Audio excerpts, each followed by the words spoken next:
ನಿನ್ನೆ ಎಲ್ಲ ಮಾಧ್ಯಮ ಸ್ನೇಹಿತರಿಗೂ ಕೂಡ ನಾನು ಈ ನಮ್ಮ ಧರ್ಮಸ್ಥಳ ಮಂಜುನಾಥನ ವಿಚಾರಕ್ಕೆ ಕಳಂಕ ತಂದಿರುವಂತ ವಿಚಾರದಲ್ಲಿ ಯೂಟ್ಯೂಬರ್ಸು, ಒಬ್ಬ ಮುಸುಕುದಾರಿ, ಇನ್ನು ಹೇಳ್ಬೇಕಿದ್ರೆ ಸುಜಾತ ಭಟ್, ಇವರೆಲ್ಲರನ್ನೂ ಕೂಡ ಒಳಗೊಂಡು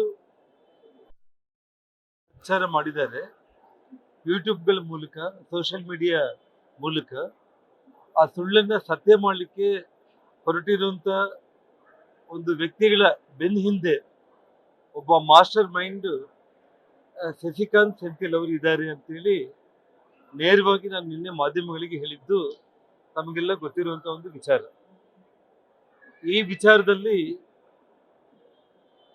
ಕಾಂಗ್ರೆಸ್ ಪಕ್ಷದ ಪಾರ್ಲಿಮೆಂಟ್ ಮೆಂಬರ್ ಆಗಿರುವಂತ ಶಶಿಕಾಂತ್ ಸೆಂಥಿಲ್ ಅವರು ನವದೆಹಲಿಯಲ್ಲಿ ಇವತ್ತು ಬೆಳಿಗ್ಗೆ ಒಂದು ಹೇಳಿಕೆಯನ್ನು ಕೊಟ್ಟಿದ್ದಾರೆ.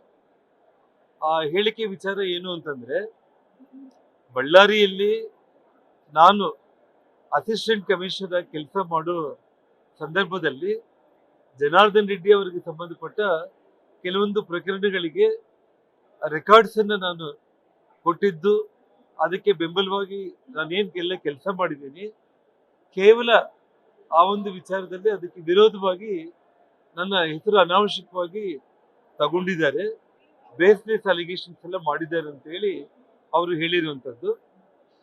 ಯಾಕಂದ್ರೆ 15 ವರ್ಷ ಆಯಿತು, ಜನ ಮರ್ತಿರ್ತಾರೆ, ಮಾಧ್ಯಮಗಳು ಕೂಡ ಮರ್ತಿರ್ತಾರೆ, ಮಾಧ್ಯಮಗಳು ಕೂಡ ದಿನಾಂಕ ಸಮಯ ಗೊತ್ತಿರ್ಲಿಕ್ಕಿಲ್ಲ ಅಂತ ಹೇಳಿ ಶಶಿಕಾಂತ್ ಸೆಂಥಿಲ್ ಮತ್ತೆ ಇನ್ನೊಂದ್ಸಲ ಸುಳ್ಳನ್ನು ಹೇಳಿರುವಂತ ವಿಚಾರ.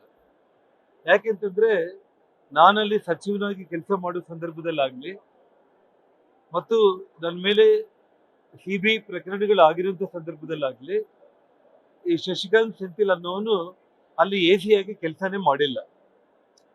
ನನ್ನ ಬಂಧನ ಆ ಸಂದರ್ಭದಲ್ಲಿ ಆಗಿರುವಂತದ್ದು 2011 ಸೆಪ್ಟೆಂಬರ್ 5ನೇ ತಾರೀಕು. ನನ್ನ ಬಂಧನ ಆದ ನಂತರ ಅವರಲ್ಲಿ ಬಂದು ಡ್ಯೂಟಿಗೆ ಜಾಯಿನ್ ಆಗಿರುವಂತದ್ದು. ಹಾಗಾಗಿ ನನ್ನ ಪ್ರಕರಣಕ್ಕೂ ಆ ಶಶಿಕಾಂತ್ ಸೆಂಥಿಲ್ಗೂ ಸಂಬಂಧನೇ ಇಲ್ಲ. ಯಾಕೆಂದ್ರೆ ಇಷ್ಟೆಲ್ಲ ಸುಳ್ಳು ಹೇಳ್ತಾರೆ ಅಂತಂದ್ರೆ ಇವತ್ತು ನಿಮ್ಮ ಮುಂದೆನೆ ಮಾಧ್ಯಮದವರು ತಾವೇ ನಾನು ಬಂಧನ ಆಗಿರುವಂತ ದಿನಾಂಕ ನಿಮ್ ಕಣ್ಮುಂದೆ ಇದೆ, ಸೆಪ್ಟೆಂಬರ್ 5ನೇ ತಾರೀಕು 11ನೇ ಇಸ್ವಿಯಲ್ಲಿ. ಆ ಶಶಿಕಾಂತ್ ಸೆಂಥಿಲ್ ಅವನು ಜಾಯಿನ್ ಆಗಿದ್ದು ನನ್ನ ಬಂಧನ ಆದ್ಮೇಲೆ ಅದೇ ದಿವಸ ಸಾಯಂಕಾಲ ಅಲ್ಲಿ ಬಂದು ಜಾಯಿನ್ ಆಗಿರುವಂಥದ್ದು. ಸೊ ಹಾಗಾಗಿ ನನ್ನ ಪ್ರಕರಣಕ್ಕೂ ಅವನಿಗೆ ಏನು ಕೂಡ ಅಂದ್ರೆ ಇಷ್ಟು ಸುಳ್ಳು ಹೇಳಿದ್ದಾನೆ ಅಂತಂದ್ರೆ, ಇವತ್ತು ಧರ್ಮಸ್ಥಳ ಪ್ರಕರಣದಲ್ಲಿ ಕೂಡ ಈ ಮಾಸ್ಟರ್ ಮೈಂಡ್ ಆಗಿ ಶಶಿಕಾಂತ್ ಸೆಂಥಿಲೇ ಇವತ್ತು ಧರ್ಮಸ್ಥಳ ಅಪಪ್ರಚಾರಕ್ಕೆ ಕಾರಣ. ಮಂಗಳೂರು ಜಿಲ್ಲಾಧಿಕಾರಿಯಾಗಿರುವಂತ ಸಂದರ್ಭದಲ್ಲೇ ಇದಕ್ಕೆಲ್ಲ ಕೂಡ ಪ್ಲಾನ್ ಮಾಡ್ಕೊಂಡಿದ್ದಾರೆ. ಅಂದ್ರೆ ಹಿಂದೂ ವಿರೋಧಿ ಅವನು. ಶಶಿಕಾಂತ್ ಸೆಂಥಿಲ್ ಅನ್ನೋ ವ್ಯಕ್ತಿ ಹಿಂದೂ ವಿರೋಧಿ. ಯಾಕೆಂತಂದ್ರೆ ಅವರು ರಾಜೀನಾಮೆ ಮಾಡುವಂತ ಸಂದರ್ಭದಲ್ಲಿ ಒಂದು ಜಿಲ್ಲಾಧಿಕಾರಿಯಾಗಿ ದಕ್ಷಿಣ ಕನ್ನಡದಿಂದನೇ ಅವರು ಕೊಟ್ಟಿರುವಂತ ಹೇಳಿಕೆಗಳಲ್ಲಿ ಅವರೆಲ್ಲ ಕೂಡ ಸಿಎಎನ ವಿರೋಧ ಮಾಡಿರುವಂತ ಒಂದು ವ್ಯಕ್ತಿ. ಆರ್ಟಿಕಲ್ 370 ಅವರು ವಿರೋಧ ಮಾಡಿದ್ದಾರೆ.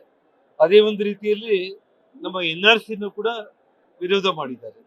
ಅಂದ್ರೆ ನಿಮ್ಗೆ ಸಿಎಎ, NRC, ಆರ್ಟಿಕಲ್ 370 ವಿರೋಧ ಮಾಡಿರುವಂತ ಒಬ್ಬ ವ್ಯಕ್ತಿ ಮತ್ತು ಈ SDPI ಸಂಘಟನೆಗಳ ಸಮಾವೇಶಗಳಲ್ಲಿ ಪಾಲ್ಗೊಂಡು ಹಿಂದೂ ವಿರೋಧಿ ಒಂದು ಹೇಳಿಕೆಗಳನ್ನು ಕೊಟ್ಟಿರೋದು ಕೂಡ ಎಲ್ಲ ವಿಡಿಯೋಗಳು ಕೂಡ ಇವತ್ತು ತಮಗೆಲ್ಲ ಕೂಡ ಲಭ್ಯ ಆಗುತ್ತೆ. ಹಾಗಾಗಿ ಇವತ್ತು ಕಾಂಗ್ರೆಸ್ ಹೈಕಮಾಂಡ್ಗೆ ಅತ್ಯಂತ ಹತ್ತಿರವಾದ ವ್ಯಕ್ತಿಯಾಗಿ ಇದ್ಕೊಂಡ್ಬಿಟ್ಟು ನಮ್ಮ ಕರ್ನಾಟಕದಲ್ಲಿ ಒಂದು ದೈವದ ವಿಚಾರದಲ್ಲಿ, ಧರ್ಮಸ್ಥಳ ವಿಚಾರದಲ್ಲಿ ಕಳಂಕ ತಗೊಂಡು ಬಂದಿರುವಂತ ಪ್ರಮುಖ ವ್ಯಕ್ತಿ. ಇನ್ನ ಅವರಿಗೆ ಧೈರ್ಯ ಇದ್ರೆ ಒಂದು ಮಾತನ್ನು ಹೇಳ್ಬೇಕಾಗಿತ್ತು, ಇವತ್ತು ಯಾವುದೇ ಎಂಕ್ವೈರಿಗೆ ನಾನು ಸಿದ್ಧನಾಗಿದ್ದೀನಿ. ಇವತ್ತು ಸುಪ್ರೀಂ ಕೋರ್ಟು, ಹೈಕೋರ್ಟು ನ್ಯಾಯಮೂರ್ತಿಗಳ ಎಂಕ್ವೈರಿ ಆಗ್ಲಿ ಅವ್ರ ಮುಂದೆ ಬಂದು ನಾನು ನಿಲ್ತೀನಿ.